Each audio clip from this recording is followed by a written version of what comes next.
Hello friends, welcome back to our YouTube channel फरफाटर। नमस्कार दोस्तों, कैसे हो आप? आशा करता हूँ आप सभी कुशल मंगल होंगे। तो एक चीज़ फेसबुक सोशल मीडिया पे सर्कुलेट हो रही है जिसमें फायरमैन भर्ती जो हुई थी 2021-22 में, हमारी जो भर्ती हुई है अभी चल रही है, फायरमैन असिस्टेंट फायर ऑफिसर। तो उस पर बहुत सी चीज़ें इस चीज़ को कैंडिडेट जो मान रहे हैं कि ये वैकेंसी कैंसिल होगी, सीईटी में शामिल होगी।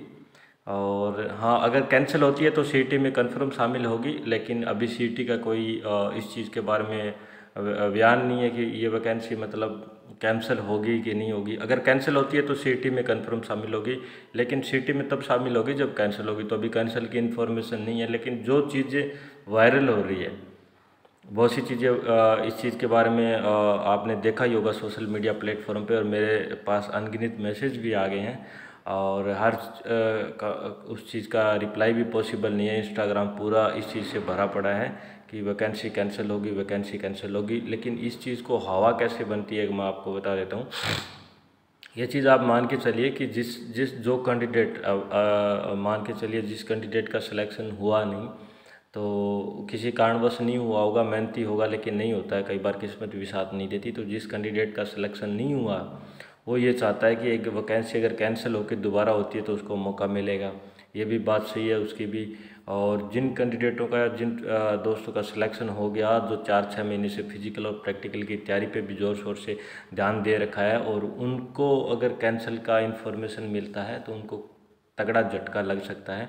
क्योंकि इतना जो है इन्वेस्टमेंट काफ़ी चला गया है। एक तो आर्थिक रूप से कितना पैसा वेस्ट हो गया, उसके बाद खुद को भी, और फिर मानसिक तनाव भी कैंडिडेट पे रहता है कि इतनी तैयारी के बावजूद, इस कंडीशन में आने के बावजूद भी अगर ये वैकेंसी कैंसिल होगी या हो जाती है तो फिर बहुत ज़्यादा एक मानसिक तनाव से हर कैंडिडेट को गुजरना पड़ता है। तो दोबारा पॉसिबल ही नहीं है। मतलब जैसे 6,000 लोग अभी शामिल है, इसके बाद अगर ये कैंसिल हो जाती है, सीईटी में चली जाती है, तो इन 6,000 लोगों में ज़्यादा से ज़्यादा 500 लोग या 700 लोग, हो सकता है 1,000 लोग सीईटी क्लियर कर पाएंगे। क्योंकि सीईटी का सिलेबस और पैटर्न जो हमारे से मैच नहीं करता।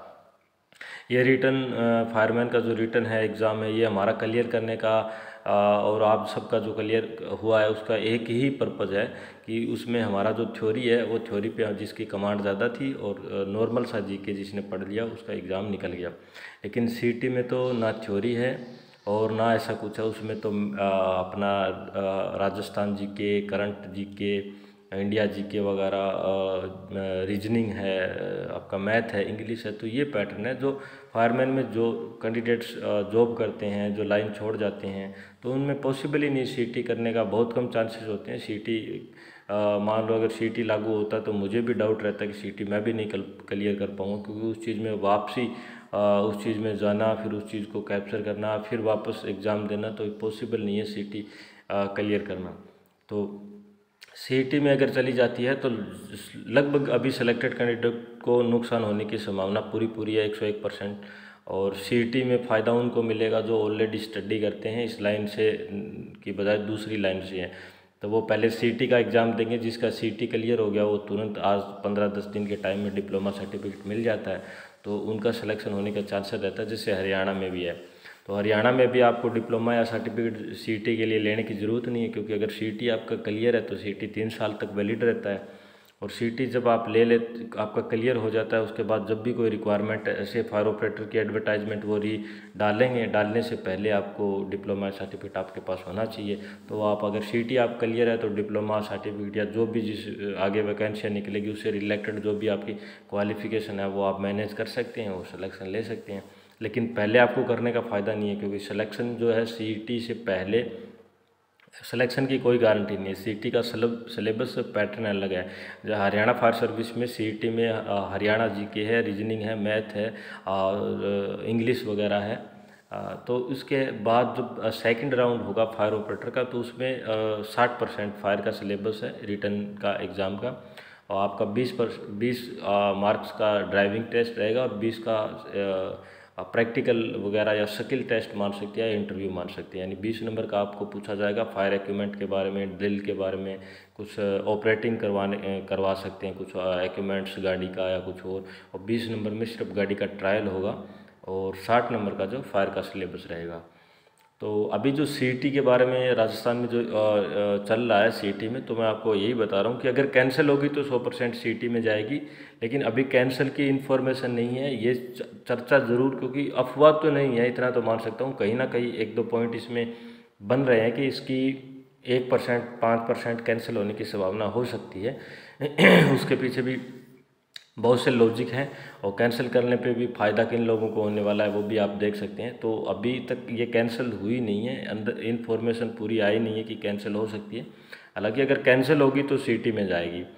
तो जो भी मान के चलिए, हमेशा प्लान भी आप हमेशा तैयार रखो। मेरा तो यही मानना है कि आप अगर तैयारी भी कर रहे हो तो सीटी का सिलेबस चेकआउट करते रहो, साथ साथ सीटी का सिलेबस भी ले लो। अगर ये बढ़िया तरीके एकदम सेट से वैकेंसी निकल जाती है तो भी आपको कोई दिक्कत नहीं है। अगर 1% 5% रिस्क हो गई तो फिर आपको तुरंत सीटी में जाने का मौका नहीं मिलेगा, क्योंकि सीटी जनवरी में होगा। तो इसीलिए मैं आपसे कह रहा हूँ कि सीटी का सिलेबस भी आप उठा लो, क्योंकि प्रैक्टिकल फिजिकल तो शायद धोखा है, लेकिन सीटी आपका मौका है। तो सीटी एक मौका है, मौके को आप अवसर में तब्दील करो और उसका सिलेबस उठा लो साथ साथ, क्योंकि अभी प्रैक्टिकल फिजिकल अगर आप कर भी रहे हो तो बहुत टाइम बच रहा है, तो होने को कुछ भी नहीं है। मेरी तो ये एक जेन्युइन आप सबसे राय है। और बाकी ऐसा नहीं है, मैं भी नहीं चाहता कि ये कैंसिल हो, आपको कैंसिल होने की वजह से नुकसान आपको भी होगा, हमको भी होगा, सबको ही नुकसान होगा। लेकिन 1% 5% मान के भी चलो हो भी जाती है, तो उससे पहले आपको मौका है उस चीज़ को मतलब मुश्किल को अवसर में बदलने का। तो पहले आप सीईटी का सिलेबस, अभी आप बीच में फ्री रहते हो तो सीईटी का सिलेबस उठा लो, इसमें कोई दिक्कत नहीं है। अब पढ़ना तो है थोड़ा बहुत, 1-2 घंटे अगर आप चलोगे तो भी कोई दिक्कत नहीं है। अगर 1-5% रिस्क है, कैंसिल हो भी जाती है तो आपको ज़्यादा दिक्कत नहीं होगी सीटी क्लियर करने में। अगर नहीं होती है तो बढ़िया बात है, वो तो आप हमारा चल भी रहा है, आप कर भी रहे हो, लेकिन बीच के 2 घंटे है वो सीटी के लिए आप निकाल लो।